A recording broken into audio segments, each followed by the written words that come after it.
Oh, Blackburn have got their man. It's John Eustace, but is he the right man to lead Rovers away from peril? Let's check in with Harry as we do weekly. How are you, Harry? Yeah, good. Thank you. It's good Are to you? be back to winning ways. Yeah, you're a happy Harry this week because last week you were downright miserable. It's good to be back. We're going to talk through that Stoke victory. We're also going to talk about what you expect from Eustace. We're going to also chat to our Birmingham fan briefly about his hints and tips as what you can expect as Rovers fans from a John Eustace team, and we're also going to chat to you about the Preston game this weekend. First of all, though, can we just clear up some little bits of things? Obviously, JDT, we've been heralding the style of football that he's brought. Before we talk about Eustace, it's right to kind of just send JDT off with a bit of a eulogy. What do you want to remember as his contribution to your club? Well, I think it's got to be a progressive, forward-thinking manager who developed us. So you mean you'd look at the table to see where he took us from the time he was there to the time he finished, and you wouldn't see that much progression. What you don't see is how little of a budget he had to work with. He didn't have the sort of infrastructure that another team would have that are going to be fighting up there. So we were probably punching well above our weight in the season that we finished just outside the playoffs. Really developed a lot of the kids, Adam Wharton, Jake Garrett, the sort of the foundations of the team that started this season. I know Wharton's moved on now, but we're very focused on the bringing in a lot of youth. So it's all got to be positive. Ended on a bit of a sour note, but I think we've got to remember the positives. He was a good servant for us. Yeah, and goes obviously, I'm sure all Rovers well wishes as well. And actually, I obviously have not watched Blackburn as much as you have, but the times I have watched them, I've been impressed with the style of football that he has tried to play. And obviously, injuries this year he has been massively hampered with. Okay, a little bit of paperwork to clear up on. Last week you hinted this might happen. So first of all, if you've got the lottery numbers, you can give them to me at the end. But you did predict that we'd be sitting here this week talking about missed paperwork for the second year running. Briefly, just how does this happen? I am sick to death of paperwork. The hearing that word paperwork. It happened last year with Lewis O'Brien, missed out on the deadline. Apparently, we had all the documentation ready to send, and we clicked save instead of submit. It's honestly It just basic can't make it stuff. up. These people who are trusted to run the football club getting paid money I can't even imagine, and they can't even send a Word document. Yeah, it's a real mess going on upstairs. Uh, it baffles me, but that's Blackburn. It never fails to surprise you. Okay. So going into then this weekend against Stoke, then obviously the mood had changed around the club before obviously that game had come on. Obviously Eustace was already announced, but wasn't taking charge of that game. What did you see different on that pitch that you hadn't seen before? Yeah, well, it's a big change. It's not the possession heavy Rovers that we've come to know from the last 18 months. I think we had about 35, 36 percent possession all game. Much more direct.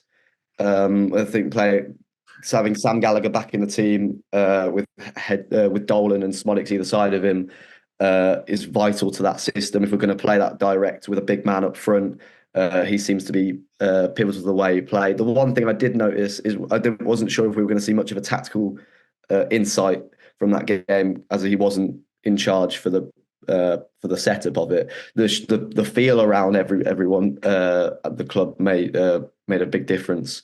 The fans seemed up for it. The players really. There was rumours that JDT had lost the dressing room a little bit, but the players seemed well up for it.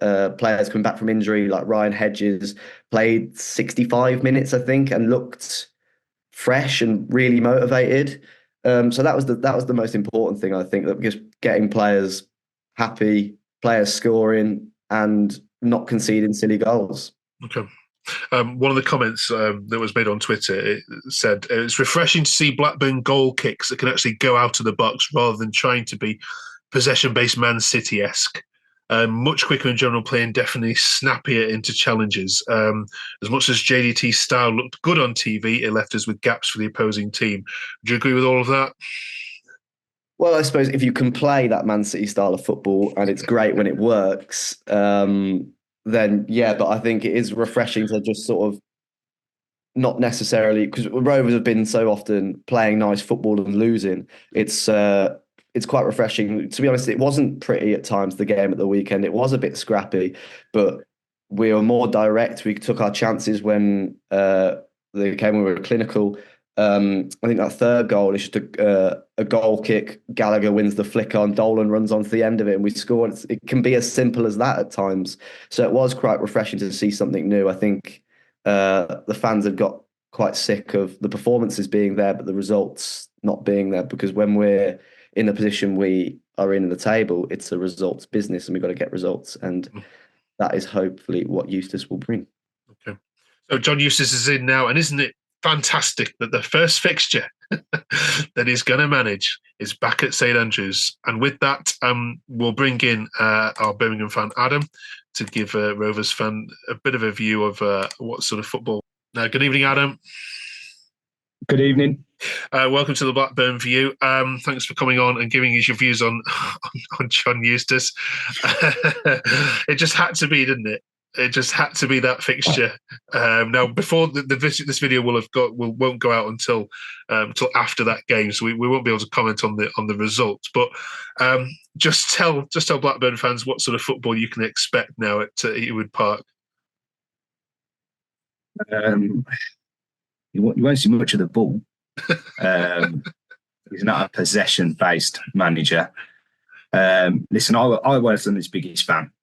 You'll get some Blues fans that will sing his praises as high as they can go. But for me, he was just one way. He had no plan B. Very much like a PE teacher, just stood at the side of the pitch. No real enthusiasm for a game or anything. He's 6 wins out of the last 22.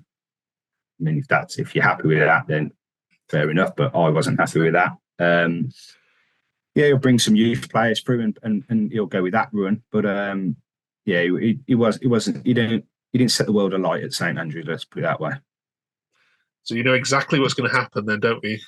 It's written. Yeah, well, I know what's going to happen here. It'll be 2-0 Blackburn. It's written all over it, and we'll be sitting here looking like clowns again. But listen, the owners did what they did for their reasons, and I can understand it. Half of this is down to the players as well. It wasn't all John Eustace, as we can now see with what happened with Rooney. We're now seeing what's happening with Tony Mowbray and picking up all the results that fans were hoping for as well. So some of it is players, but when you're looking for a plan B, when plan A is failing, there wasn't ever a sign of a plan B. Okay. All right, Harry, happy with that? Well, not as positive as I was hoping. Being from Redditch, I know quite a few Birmingham fans. A lot sing the praises, but then I know that he's not going to be this sort of possession-based manager that Thomason was. But I know a lot of Blues fans that sing his praises, so I'm hoping that he'll bring a feel-good factor to the club, get the fans back on side, and get us some results. Okay. He'll definitely do that. He's very good at getting the fans back on side. He's very good at that. Okay. Right, cheers for that, Adam. Thank you very much.